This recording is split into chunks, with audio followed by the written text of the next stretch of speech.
And the fact that you're interjecting Senator Hanson-Young just goes to show the type of person you are. How dare you come into this chamber? How dare you come into this chamber and start mocking the vaccine injured?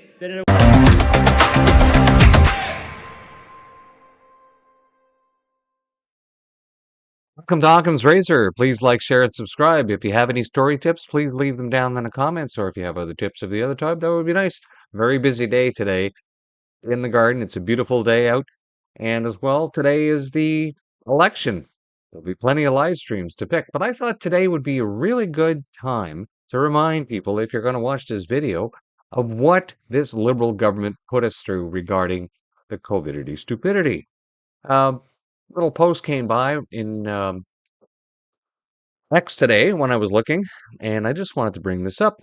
This is really apropos. Deaths due to COVID-19 and deaths with COVID-19 during the Omicron variant surge among hospitalized patients in 7 tertiary care hospitals, Athens, Greece. Here's the abstract. In Greek hospitals, all deaths with positive SARS-CoV-2 tests are counted as COVID-19 deaths.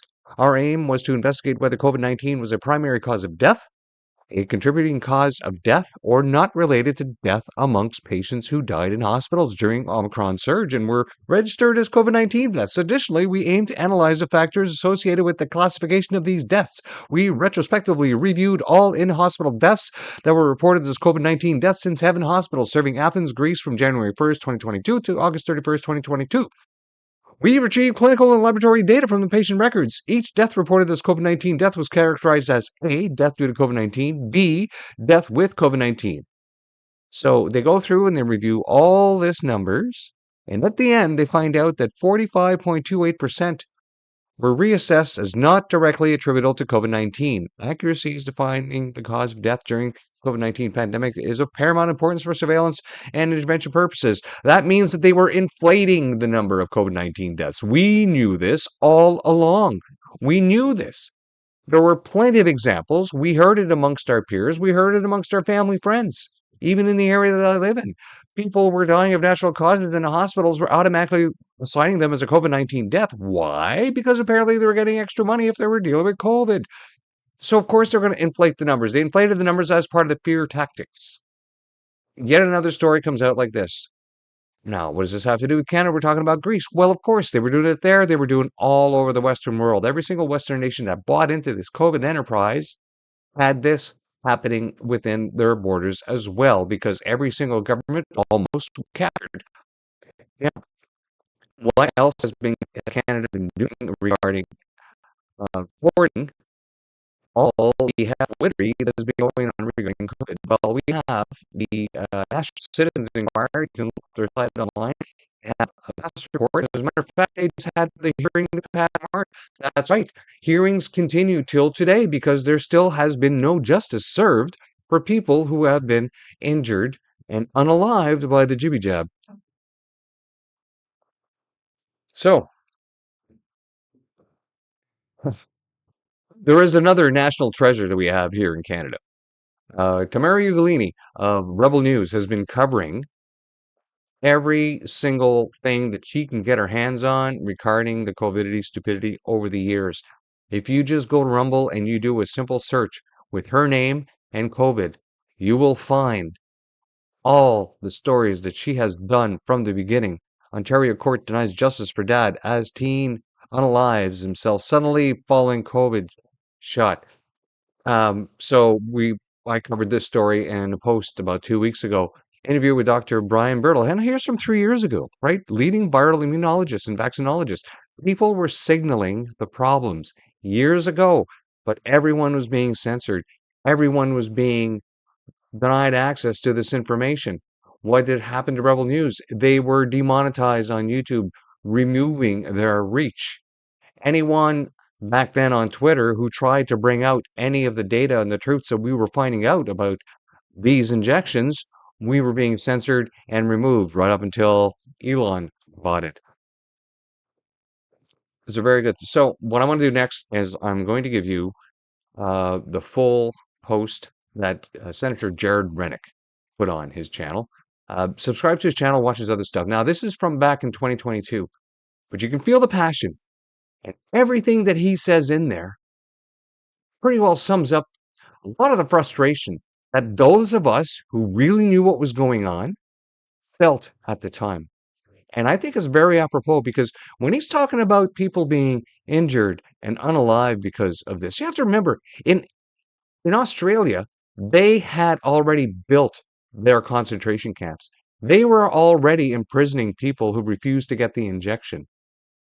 In Canada, we had requests for tenders from the government to build similar encampments throughout Canada. There was one just north of Belleville down the road here. They never finished it because of the convoy. The Freedom Convoy put a stop to this, put a stop to this fascism. And you will see there are other senators in his chamber, this is from 2022, who are mocking Senator Rennick, mocking the injured, mocking the dead. Because for them, the ideology that pushed everyone into this medication, because everyone had to do it, everyone had to follow the rules, even though it was pretty well known that it hadn't been out long enough to really have a really good risk assessment, which of course we found out that it wasn't. But Senator Rennick really nails it here.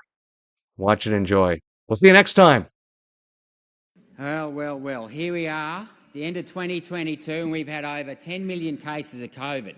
The Australian Health Department, of course, stopped counting around September sometime because I think it was getting too embarrassing to admit that despite with over 20 million people being vaccinated, over half the country had caught COVID. Whatever happened to protecting you? Whatever happened to protecting you? But we don't want to talk about that anymore. We'll just pull it off the website and not discuss it. We'll not discuss it. And then we've got the excess deaths that Senator Babbitt talked about before. We had 8,706 extra deaths last year, despite the fact that New South Wales locked down for 3 months.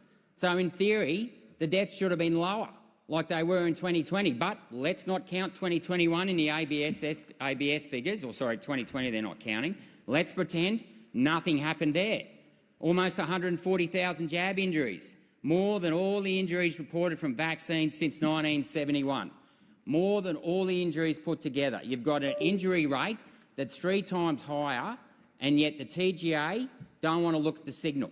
The whole point of having a database where doctors report these injuries, where they tick the box suspected, and as the doctors say, they don't fill these forms out because they don't have the spare time. They don't have a lazy 20 or 30 minutes sitting around filling these forms out if someone fell off a bike. No, they're ticking these boxes because they believe that the vaccine caused the injury that they are reporting.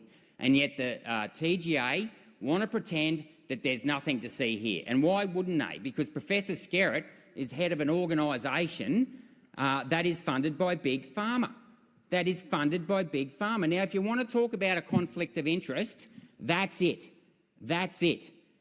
And these guys have no idea what they are talking about. I asked Professor Brendan Murphy, who was the Chief Health Officer at the time, whether or not he'd actually read the non-clinical report into the Pfizer vaccine. Guess what? He hadn't read it. Despite that, he'd been saying for the last a couple of days earlier that the spike protein wasn't in the blood. Well, had he read the report, he would have known that they never even tested the spike protein. And they would have also known that when they did the animal trials, that the report said there was no difference in lung inflammation between the placebo group and the vaccinated group after 9 days. There was not one skerrick of evidence that showed that that vaccine was effective. But did anyone in this chamber right here, right now, actually read that report? I bet you not. But you all went out there and said it was safe and effective where you didn't have a clue what you were talking about. And shame on you. Because the law in this country, in the Australian Immunisation Register, says you cannot be coerced into taking a vaccine, number one, and number two is that you need to be properly informed about what is in the vaccine. Now, you've got to dig very far to get to the bottom of this stuff, but that spike protein in the vaccine isn't even the same as the spike protein in the virus. No. They've actually changed one of the nucleotides and they've actually got a synthetic gene in the vaccine. They've added 70 adenine nucleotides to the poly-A-tail, which is designed to make it last longer. It's designed to last longer. The mRNA in the trials was shown to last for up to 9 days. The lipids was shown to last at least 2 days, and they stopped the trials, despite the fact that it doubled, yeah, listen to this, Senator Hanson-Young, despite the fact that the concentration of the lipids that are cationic were doubled in the ovaries from day 1 to day 2. You know what they did? They stopped the trial. They stopped the trial and they went and told everyone that it just stays at the site of injection. Well, that was a blatant lie. If you want to talk about misinformation, go and check out page 44 of the Pfizer non-clinical trial report. It was released on the TGA FIO disclosure log 239-6. I've read it numerous times. And guess what? You should also read the top paragraph of page 8 that says that the study suggests that the spike protein can be either inserted into the membrane or secreted from the cell. Now, what does that tell you? I'll tell you what that tells you. It tells you that rather than actually killing the actual pathogen, which is what a normal vaccine would have done, this particular vaccine goes inside your cell, takes over the reproduction, the ribosomes, which is what produces the protein, and then starts producing more of the toxic substance. That is not the name of the game. You would want to actually kill the virus. You do not want to reproduce it. And of course, Brendan Murphy, the Chief Health Officer, claims that there's nothing to worry about. He never read the document. And then we've got Professor Kelly. Of course, he came out and made the bold statement that it stops transmission. Well, he was lying because the FDA came out in December 20 and said that there was no evidence that the vaccine stopped transmission. And when I pressed him on it, there's no trials to show that there's any IgA in the mucosal system. Okay, you don't have to take my word for it. Go and speak to Robert Clancy, Australia's foremost immunologist and vaccinologist. Okay, he's retired. You can trust this guy. He's not on the take from Big Pharma or the big universities that aren't actually interested in research. They're just interested in lining their own pockets. And then, of course, we've got the vaccine injury scheme, which is just a joke. And today and last night and day after day for the last 15 months, I get contacted by people who have had their lives destroyed by this vaccine, a vaccine that the government said was safe and effective. And if that isn't bad enough, that these people, and I'm looking at you people in this chamber here today, didn't read the documents, that took over someone else's body because it suited your narrative, your command and control narrative, you showed no humanity. No humanity. There are people out there that have not only injured, they have lost their jobs and they cannot get medical support to help them. There are husbands and wives of injured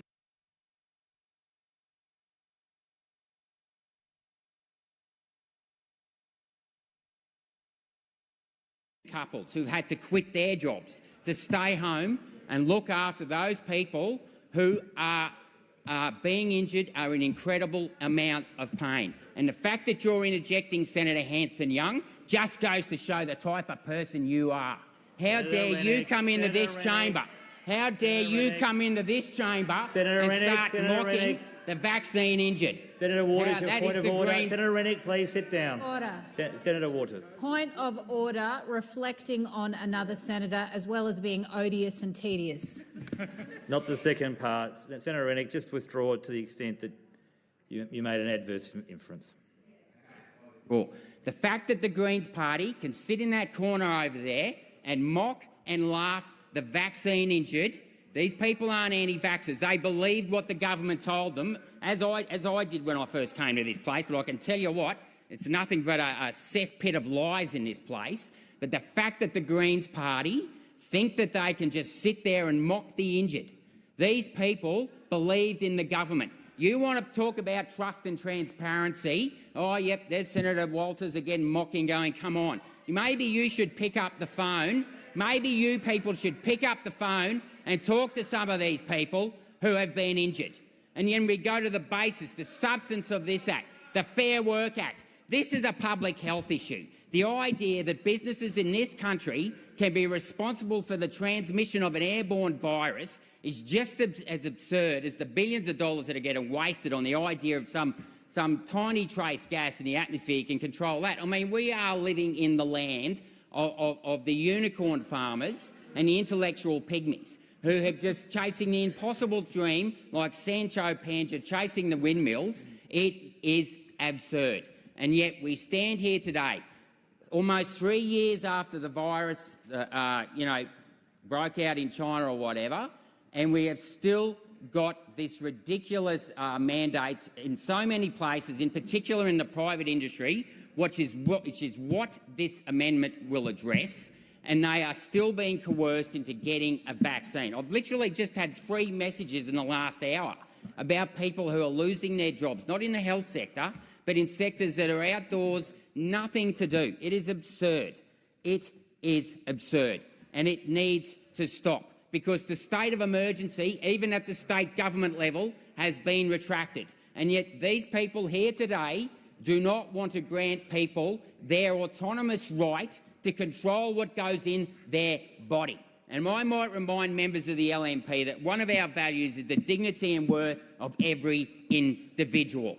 You know, we don't believe in patent bargaining because we recognise that every business is unique, and we think that, you know, the employer and employee should have the first right in deciding what's best for them. That is what we believe in empowering the individuals to make the decisions that, suit their needs the best. And only the individual or the parent of the child can make that decision. But what we've got here today is typical command and control. We've got the Labor Party and the Greens protecting their own narrative that the government can save us. Govern me harder, Daddy. That is what these people believe in. Senator Canavan. Sorry. Senator Hanson-Young. I move that the question be put and stop this rubbish. I'm going to put the question that the question be put. Those for the question say aye. Aye. Against no. I think the ayes have it. Is division required? Division is required. Bring the bells.